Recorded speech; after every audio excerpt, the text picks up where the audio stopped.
বন্ধুরা, দেশ জুড়ে শুরু হয়েছে লোকসভা উপলক্ষে হয়ে যাওয়া ভোট গণনা এবং সারা দেশের পাশাপাশি বাংলাতেও কিন্তু সকাল থেকেই গেরুয়া ঝড়ের পূর্বাভাস। এবং আপনারা জানেন যে এবারেই কিন্তু প্রথম সমস্ত যে পোস্টাল ব্যালট আছে সেই গণনা হচ্ছে। সাধারণত আমরা দেখেছি যে রাজ্যে যারা ক্ষমতায় থাকে পোস্টাল ব্যালটে তারাই এগিয়ে যায়, এবং পশ্চিমবঙ্গের ক্ষেত্রে তো সেই ট্রেন্ড রয়েছেই, কিন্তু গোটা দেশ জুড়ে এখনও অবধি প্রথম রাউন্ডের গণনা চলছে। সমস্ত কেন্দ্রের গণনা এখনও শুরুও হয়নি, কিন্তু সেখানেই যে ট্রেনটা আসছে সেই ট্রেন থেকে কিন্তু স্পষ্ট হয়ে যাচ্ছে যে গেরুয়া ঝড়েরই কিন্তু পূর্বাভাস রয়েছে। যদিও এটা টু আর্লি টু কমেন্ট। এখন পোস্টাল ব্যালট রয়েছে, এরপর মেন ইভিএম গণনা হবে এবং একদম শেষে 5টা করে ভিভিপ্যাট বেছে নেওয়া হবে লটারি করে, এবং সেই জায়গা থেকে কিন্তু ফলাফল কিন্তু সামনে আসবে। এখনও অবধি পশ্চিমবঙ্গের যে ফলাফল এসছে সেটা কিন্তু চমকে দেওয়ার মতো। রিপাবলিক টিভি যে খবর দেখাচ্ছে সেই রিপাবলিক টিভির খবর অনুযায়ী পশ্চিমবঙ্গে এখন অবধি 35টি আসনে গণনা শুরু হয়েছে এবং 26টি আসনেই পোস্টাল ব্যালটের ভিত্তিতে এগিয়ে আছে বিজেপি। আবারও রিপিট করছি, 35টি আসন, 42টির মধ্যে 35টি আসনে গণনা শুরু হয়েছে এবং সেই 35টি আসনের মধ্যে 26টি আসনে এগিয়ে রয়েছে বিজেপি এবং 9টি মাত্র আসনে এগিয়ে রয়েছে তৃণমূল কংগ্রেস। এটা রিপাবলিক টিভি দাবি করছে। অন্যদিকে এবিপি যে খবর দেখাচ্ছে সেখানে কিন্তু হাড্ডাহাড্ডি লড়াইয়ের ইঙ্গিত রয়েছে। 15টা আসনে এগিয়ে রয়েছে বিজেপি, 14টা আসনে এগিয়ে রয়েছে তৃণমূল কংগ্রেস, 1টি আসন মুর্শিদাবাদে এগিয়ে রয়েছে বামফ্রন্ট এবং 2টি আসনে এগিয়ে রয়েছে কংগ্রেস। এটা হচ্ছে এবিপির খবর। কোনটা সত্যি কোনটা ঠিক, কারটা আপডেটেড সেটা হয়তো বেলা গড়ালে আরও স্পষ্ট হবে, কিন্তু আমাদের কাছে নির্বাচন কমিশন সূত্রে এখনো অবধি যে আপডেট এসেছে সেই আপডেট আপনাদের জানিয়ে দিই কোন আসনে কারা এগিয়ে রয়েছে। আমাদের কাছে যা খবর এখন অবধি এসছে, কুচবিহারের গণনার খবর পাওয়া যায়নি। আলিপুরদুয়ারে এগিয়ে রয়েছে বিজেপি, জলপাইগুড়ির খবর এখনও আসেনি। দার্জিলিংয়ে এগিয়ে রয়েছে বিজেপি, রায়গঞ্জে এগিয়ে রয়েছে বিজেপি, বালুরঘাটে এগিয়ে রয়েছে বিজেপি, মালদা দক্ষিণে এগিয়ে রয়েছে বিজেপি। মালদা দক্ষিণের খবর এখনও আসেনি। অর্থাৎ উত্তরবঙ্গ জুড়ে আমরা যেটা প্রেডিক্ট করেছিলাম যে 8-0 ফলাফল হতে পারে, এখনও অবধি কিন্তু 5-0তে এগিয়ে রয়েছে বিজেপি। এরপর মুর্শিদাবাদে কিন্তু তৃণমূল কংগ্রেস ধুয়ে মুছে সাফ হয়ে যেতে পারে এমন একটা ইঙ্গিত আসছে। আমরা বলেছিলাম জঙ্গিপুর বা মুর্শিদাবাদ এই আসনগুলোতে তৃণমূল পেতে পারে, বহরমপুর কংগ্রেস ধরে রাখতে পারে, কিন্তু এখন অবধি যা ট্রেন্ড আসছে সেখানে দেখা যাচ্ছে বহরমপুরে তো কংগ্রেস এগিয়ে রয়েছেই, এর পাশাপাশি জঙ্গিপুরেও কিন্তু তৃণমূল কংগ্রেসের জন্য বড় সড় ধাক্কা। জঙ্গিপুর এবং বহরমপুর দুটো আসনেই কিন্তু এগিয়ে রয়েছে কংগ্রেস। মুর্শিদাবাদে এগিয়ে রয়েছে সিপিএম, মোহাম্মদ সেলিম সেখান থেকে এগিয়ে রয়েছেন।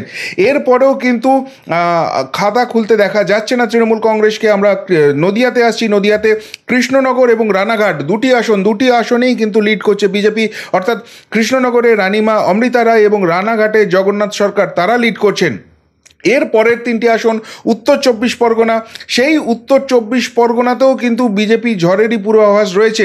এখনও অবধি যা আমরা আপডেট পেয়েছি, বনগাঁতে শান্তনু ঠাকুর এগিয়ে রয়েছেন, ব্যারাকপুরে অর্জুন সিং এগিয়ে রয়েছেন এবং দমদমে শিলভদ্র দত্ত এগিয়ে রয়েছেন। বারাসাতের আপডেট এখনও আসেনি আমাদের কাছে। বসিরহাট কেন্দ্রে এসে, অর্থাৎ 18তম লোকসভাতে এসে বসিরহাট কেন্দ্রে কিন্তু রেখা পাত্রকে পিছনে ফেলে এগিয়ে রয়েছেন হাজি নুরুল ইসলাম।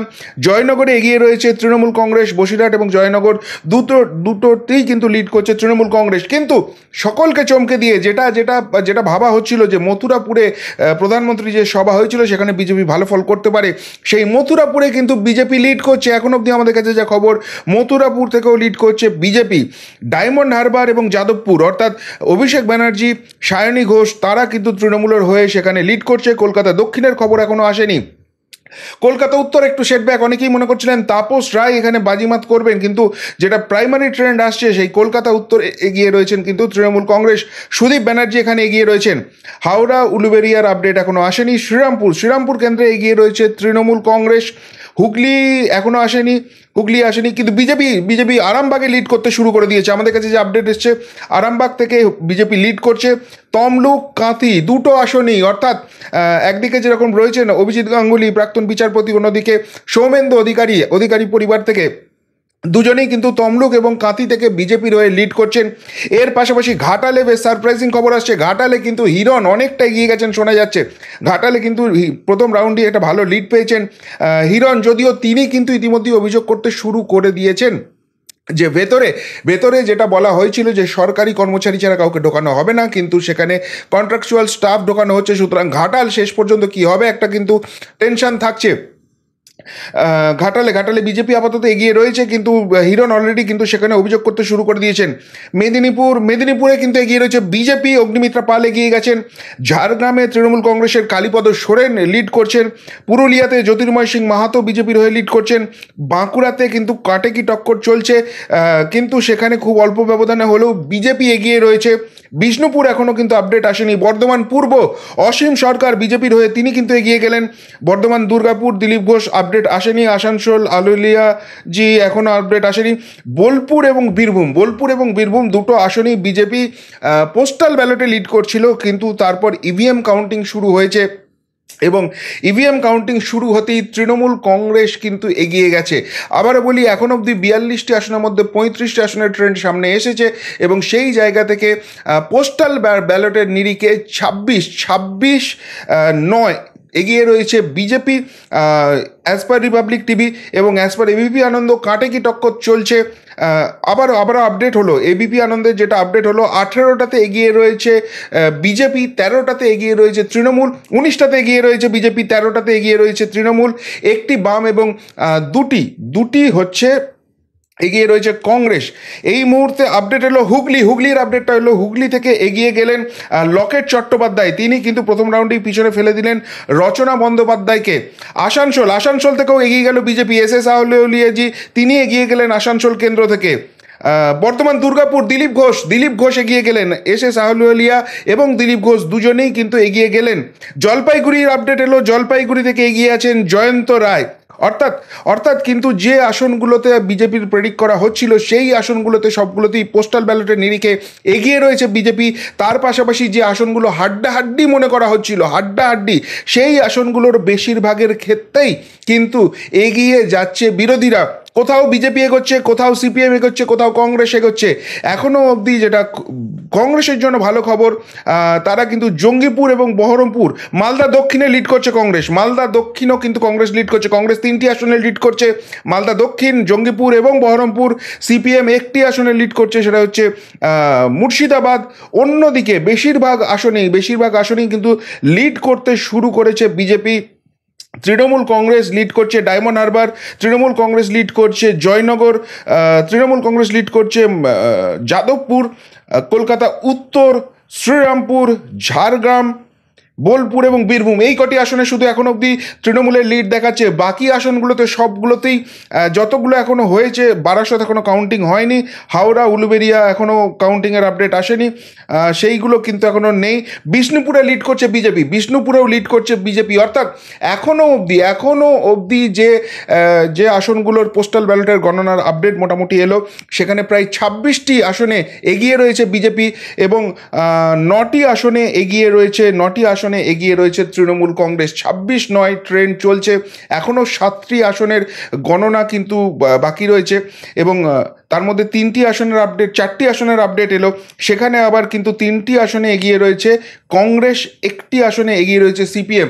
অর্থাৎ আর্লি ট্রেন্ড কিন্তু শাসক দলের জন্য মোটেই পজিটিভ নিউজ নিয়ে আসছে না।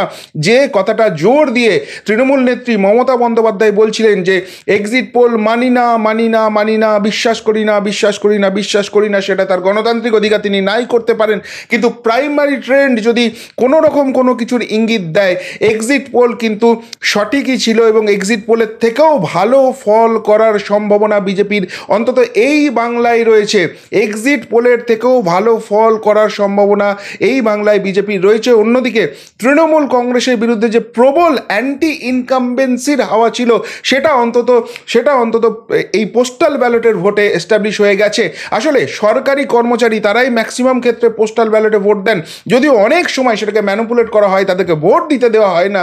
পুলিশ কর্মীদের যেরকম এবার ভোট দিতে দেওয়া হয়নি, কিন্তু যেভাবে তাদের উপর অত্যাচার চলছে, যেভাবে ডিএ নিয়ে তাদের সঙ্গে একটা নারকীয় ব্যাপার চলছে, তার জবাবটা তারা কিন্তু পোস্টাল ব্যালটে দিতে শুরু করেছেন। এবং বলতে একটা কিন্তু বড় আপডেট আমাদের কাছে চলে এলো, সেটা হচ্ছে মেজরিটি ছাড়িয়ে গেল এনডিএ জোট। সর্বভারতীয় ক্ষেত্রে 543টি আসনের মধ্যে 473টি আসনের গণনা এখনো অবধি শুরু হয়ে গেছে এবং সেই ট্রেন্ড অনুযায়ী 311 ক্রস করে গেল 311 আসনে এগিয়ে গেল কিন্তু নরেন্দ্র মোদীর নেতৃত্বাধীন এনডিএ জোট। অন্যদিকে ইন্ডি জোট তারা কিন্তু অনেক পিছনে, 147টি আসনে মাত্র তারা এগিয়ে রয়েছে। অর্থাৎ আবকিবার 400 পার হবে কিনা প্রাইমারি ট্রেন্ড কিন্তু সেইটা ইঙ্গিত করছে না এখনো অবধি। কিন্তু যে ইঙ্গিতটা আসছে সেটা হচ্ছে যে মেজরিটি নিয়ে কিন্তু নরেন্দ্র মোদী তৃতীয়বার ফেরার একটা সম্ভাবনা উজ্জ্বল হচ্ছে। সকালে পোস্টাল ব্যালট খুলতেই কিন্তু সেই সম্ভাবনা আরও উজ্জ্বল হলো। এবং তার থেকেও বড় কথা, সারা ভারতবর্ষের দিকে তো আমরা তাকিয়ে রয়েছি, বিশেষ করে পশ্চিমবঙ্গের দিকে আমরা তাকিয়ে আছি যে এত কিছু, এত লড়াই, এত সংগ্রাম, তারপরেও কি শাসক দল হাসতে হাসতে জিতবে? তারা কি গণনাতে এমন কিছু করবে যা এক্সিট পোলের সমস্ত হিসেব নিকেশকে ওলট পালট করে দেবে? কিন্তু না, প্রাইমারি ট্রেন্ড অন্তত এখন অবধি যা দেখাচ্ছে, শাসক দল কিন্তু খুব একটা স্বস্তিতে নেই। এই রাজ্যে এক্সিট পোলের থেকেও ভালো ফল করার দিকে এগিয়ে যাচ্ছে। কিন্তু আবারও একটা ডিসক্লেমার দিয়ে রাখছি, গণনা সবে শুরু হয়েছে, লড়াইয়ের অনেকটা পথ বাকি রয়েছে।